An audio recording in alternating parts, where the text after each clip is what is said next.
Thank you for participating in our third session of a series in terms of what I learned from the Indian community that I had the privilege of working with for 8 years. Again, this is not what the Indians believe or think, it's what I learned from my life with them. And my assignment as a bishop began in September 1st, 1996. The first thing that happened were dates were set where I was going to get together with the leadership of the conference. The only date that was really important to them was an October date, and I had no idea why, but that was fine with me. So I showed up at the headquarters of the conference that morning and walked in, and all of a sudden it was different. It was decorated for a party atmosphere, and they were having a party, and quite a few people were there. Well, I was ignorant for a few minutes, and then I discovered what the party was all about because it was Columbus Day, the day that the United States celebrates the discovery of America. Well, the day was full of laughter, fun, stories. Any Indian pastor or lay leader that could break away, they would drop in for a few minutes or stay quite a long time if they wanted to, because it was an all-day party. The interesting thing about it was the meeting never was held. Um, I could never get out of them whether or not that was planned specifically for me. But then I realized in succeeding years that they had parties on Columbus Day because Columbus Day was a day of satire and irony for them, the day that the rest of us uh, were celebrating Columbus Day. They were poking fun and having fun by themselves on that day. Well, I got on board with the party. And that was the day I was introduced to the book 1492, which described this land before Columbus arrived in the Caribbean. Um, Now, for the rest of the story. The statewide newspaper got hold of the fact that this party was being held. So they came down to cover the party, cameras and reporters in hand. And I observed Tom Roughface, my dear friend, the Indian leader.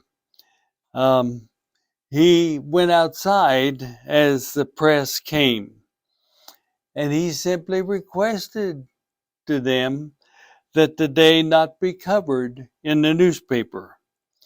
He tried to explain to no avail, but finally he said, being the indigenous people does not give us the right to offend others. And the reporter said, what do you mean? He said, if you cover our story of making fun of Columbus Day, that will offend many of your readers in Oklahoma. And just because we're indigenous and the indigenous people of our land does not give us the right or privilege to offend others. Well, the reporter changed his tune. He thanked Tom for his insight and said in jest as he left, well, maybe we can find a car accident to cover on the way. Tom went in, joined the party, sang the ditty about the one that we all sang in grade school about Columbus sailing the high seas and discovering America. But what I learned from Tom that day was not about the party, but about what he said to the press. Temptations came so often and still come to Indian people as the indigenous people of our land. many temptations presented themselves or allowed themselves to be presented by others as privilege because they were the indigenous people. The Indians that I worked with were followers of Jesus, and their faith informed them concerning how to be proud of who they were and who they are without offending others. Think about that. Their faith informed them in terms of how to be proud of who they are without that pride giving them a privilege or right to offend. You see, their pride is wrapped in the Christian ethic of kindness, a value lived by Jesus and taught by him in many of his parables. Now, I want to be clear that that statement that Tom made to the press, that was not a day or a stance of meekness or weakness. It was a stand of strength. Remember the blessing of Jesus in the Beatitudes in Matthew. Blessed are the meek, for they shall inherit the earth. Meekness is not weakness.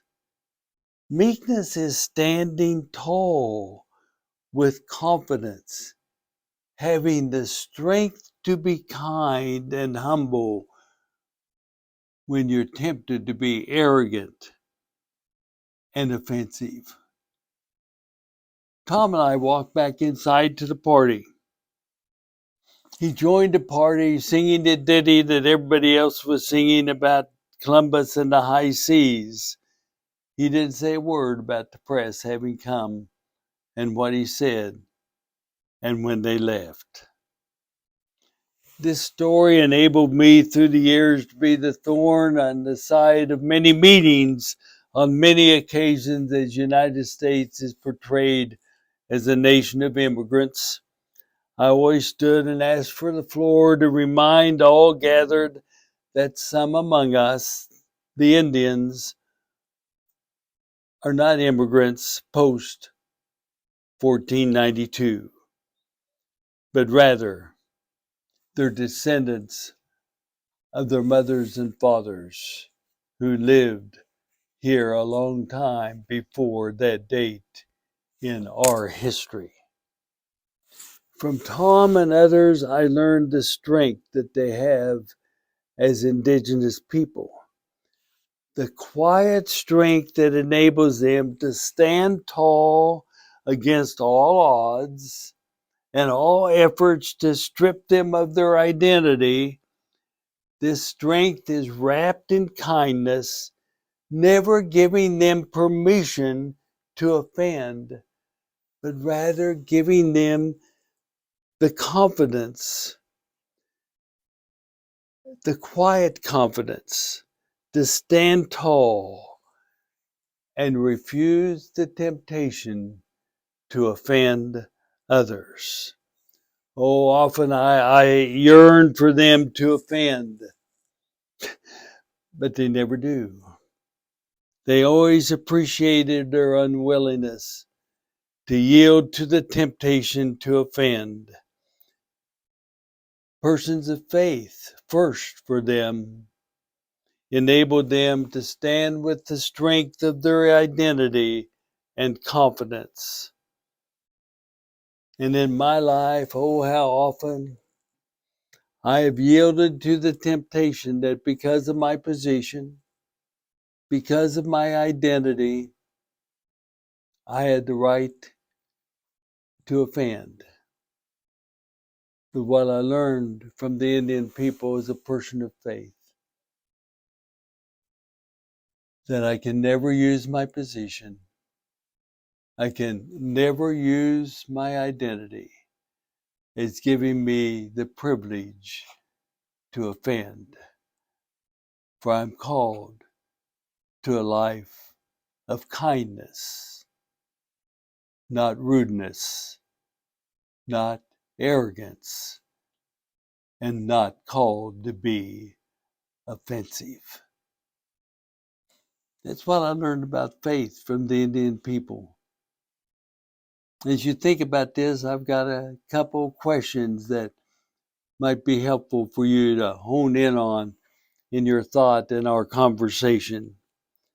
First of all, what are your stories of individuals and groups using their identity to confront and offend? But secondly, what are your stories of individuals and groups using their identity to stand tall with confidence? Enjoy your thoughts. We'll look forward to our conversation together.